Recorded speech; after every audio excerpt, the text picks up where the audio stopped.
finna go down through there, y'all.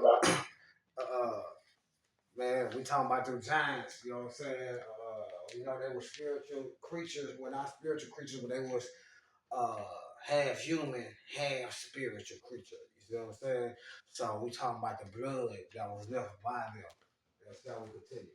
Our research that is going to affect the entire. They've been using the blood, y'all, for different things. Tell our spiritual future. A lot of you felt something was really coming. I have information today that I need to present to you. Nobody else is presenting. And I pray that certain things will come to me, and I also just feel like some things lay on my lap. But I want you all here to determine what you think about this information. Now, before we get into it, the first thing I want to show here is that bloodstones and then crystals and amulets and the crosses that had crystals back years ago. And this is probably from 200 to 300 time period. Interesting. This is what they call a bloodstone. And you can see the red on it. And this was a reptile creature that apparently was worshipped back then. How does this tie into the supercomputer? Interesting. Bloodstone is a form of crypto-crystalline mixture of quartz. It is known for its dark green base with deep red or green spots resembling drops of blood. Legends say that it is petrified remains of dragons, green being their skin, red being their blood. The reason why I had to show you that is because that's not what they're putting in a supercomputer. But back in these old days, they would use these things for specific purposes for certain things that come into the realm. Now we're here at that timeline again to where, right here on screen, they already admit that so-called electronic blood is inside these supercomputers. And do you believe it's really electronic blood? That's your decision to make as I tell you more about the secretness that's going on here. Now being cuprious oxide gemstone could hold the key to the quantum computers. And this is what it is right here. You only can find it in one region, and that's Namibia. Miners in these regions often interpret the presence of copra as a sign they were on track to uncovering abundant reserves of copper. Ancient civilizations believe it to be the blood of petrified remains. And so here it is right here where you see this rare gemstone. After the flood, this was believed to carry dark spiritual energy. And some traditions believe that their blood cried out to the heaven. But who would have the purpose and reason to use petrified blood? The blood of giants was thought to be used in sacred to fallen entities, using rituals to open portals to gain psychic abilities or manipulate reality. Kabbalistic legends, blood of ancient beings could bind spirits of unlike realms. Remember, the Bible says the blood is the key to life. Most cases, it said that this was blood magic, or this was purposely put into a crystal. And they even play games and put it out there in the public's eye. But you see blood crystal, they throw it in video games and tell you that that's exactly what it is. And this rare gemstone that is going in the supercomputer is already activated. Why else would they need to use this? And what do they call this thing? They call it the Holy Grail. So the project lead of Dr. Hamid Ohadi, the School of Physics and Astronomy at the University of St. Andrews, says that making a quantum simulator with light is the holy grail of science. And this holy grail has to do with petrified blood. And and it's just like the movie Da Vinci Code, they were looking for the Holy Grail. What was it? A bloodline. In Christian tradition, the Holy Grail, a cup used at the Last Supper, is believed to have been used by Joseph to collect Jesus' blood after his crucifixion. When he was sold out and then the Romans went and executed him, apparently that blood was held out for thousands of years. Crusaders knew where it was. They hid it in other areas too as well. And that same blood was very powerful. So on the opposite side of that, they want to use giants' blood. And they won't tell you that this exists, but they'll tell you, oh, we found the dinosaur, and some soft tissue, and some fossils, and we could show you that there's some tissue in there, and we could show you blood vessels we found from a dinosaur when it was actually giant reptiles. That's what dinosaurs are, giant reptiles, not giant reptilians. They found The blood Bible said vessels they came down and in the had sex with hollow all the animals blood vessels, just like in our body. in the forest in the woods. And they said, but their presence in nature is still unclear. The tissue slice or found was fibria, stretching and resulting after being The stretched. offspring would be giants. But they have a hard time, y'all. Why do you think that is? Why do you think they have a hard time telling us that there's blood of petrified giants around us? It is because I believe, and I want to see what you believe, they did ancient practices and they held this blood and they keep it in underground chambers and they did their ritual purposes. And the only reason why a crystal or stone became the color it was, just like I just showed you, because they specifically did that through some ritual. They alchemized it. Now, I want you to look at Mud Fossil University really quick because he breaks down a little bit more details on what blood looks like. He got the biology of all this stuff down because he's been researching this a while. So check this out right here. The statue del Gigante, and it's like a resort area, but this was originally, I believe this was Gorgon. Changed by a Gorgon. This is obviously a creature. That is that tendon. This is the red bloody stuff. That's your flesh and tendons. I mean your muscles. His face, they tried to fix it up and plaster it back together in 1908 or something like that. Now what I want you to look at is over there. That is his leg cross section. Now, I see biology. I don't know what you see, but I understand biology. I understand They what had somebody X-ray and the muscles and so forth. a big stone like a mountain, but like a human body too. Bundles here. X-rayed it and found. Now, this in my that's the back of the head. Look at that. That is blood. I'm going to tell you right now, and that is too. And this is exactly what I would expect to see on the edge of a bone that was at the top of where there was a lot of blood, and the blood is in the head a lot, and you see them here, here, and here. This is not something that is This is what they don't want you to see.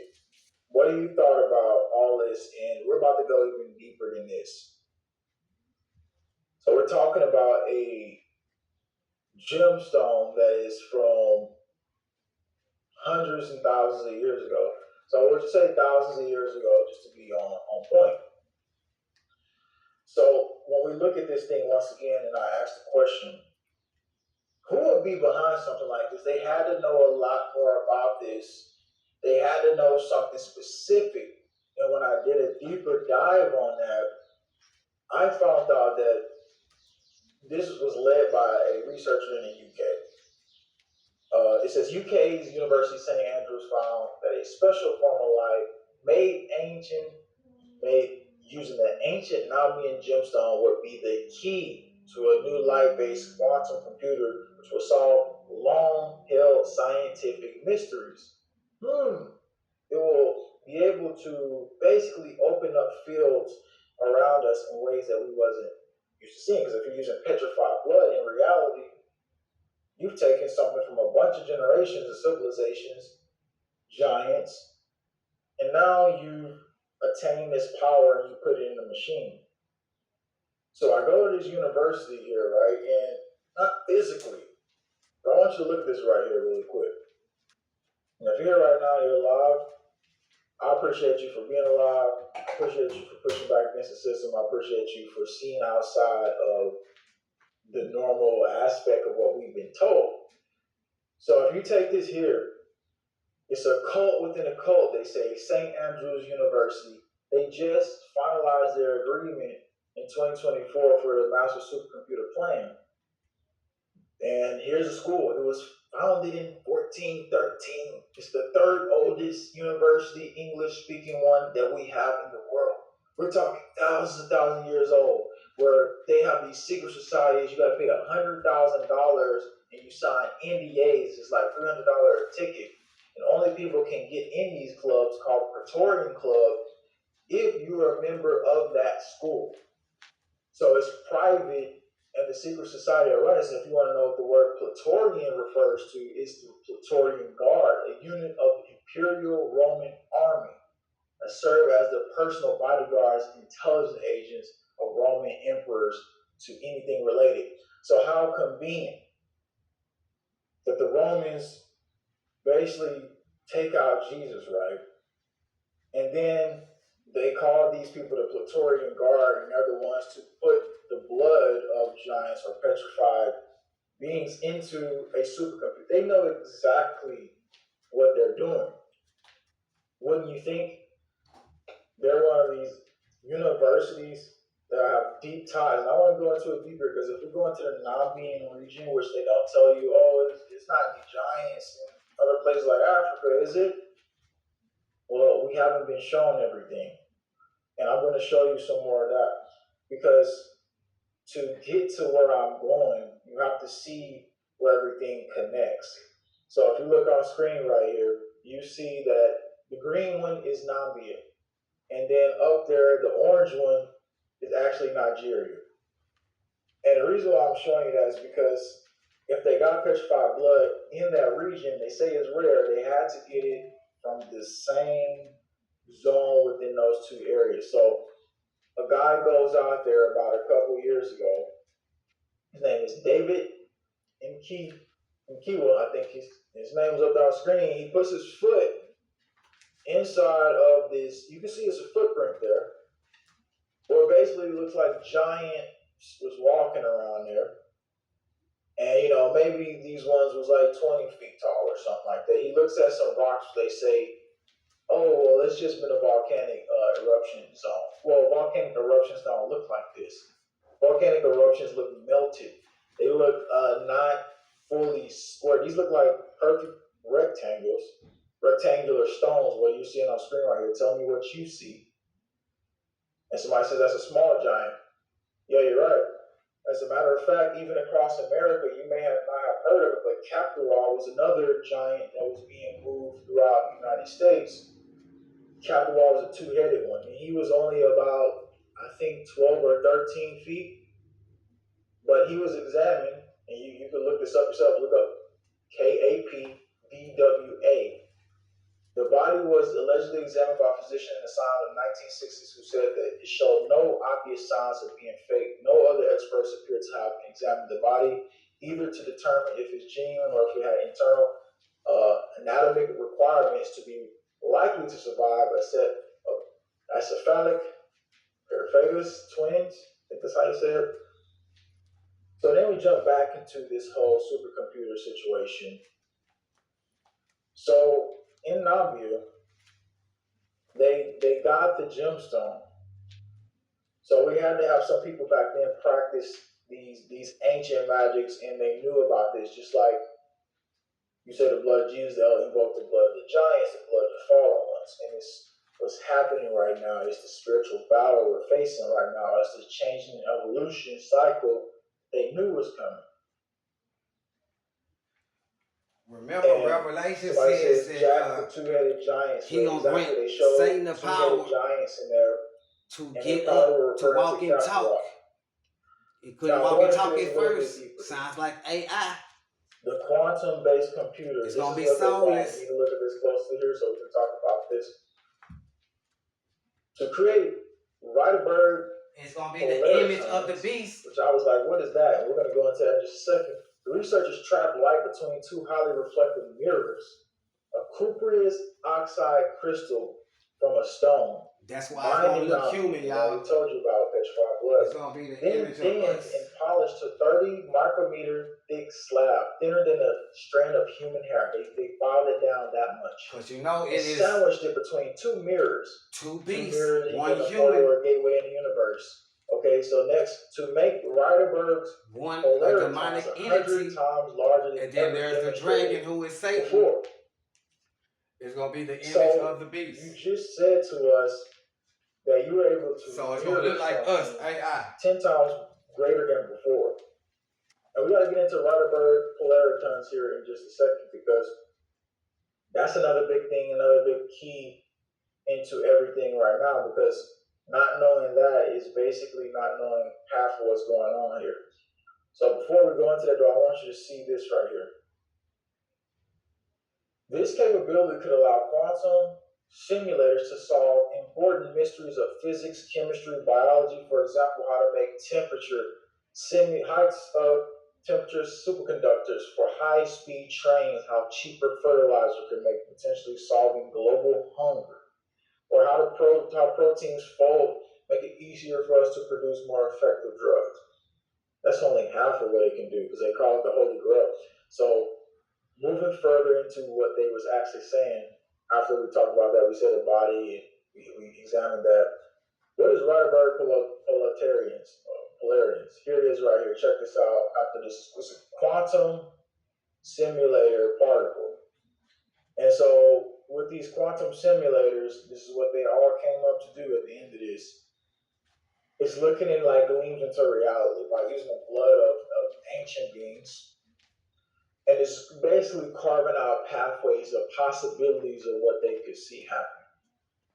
Because you see, they like to mimic what God does. They like to look into dimensions, and sure, that's all been something that they've been able to do by doing all these different things. They want to be God. But in the end game of it all, their empire ends up falling.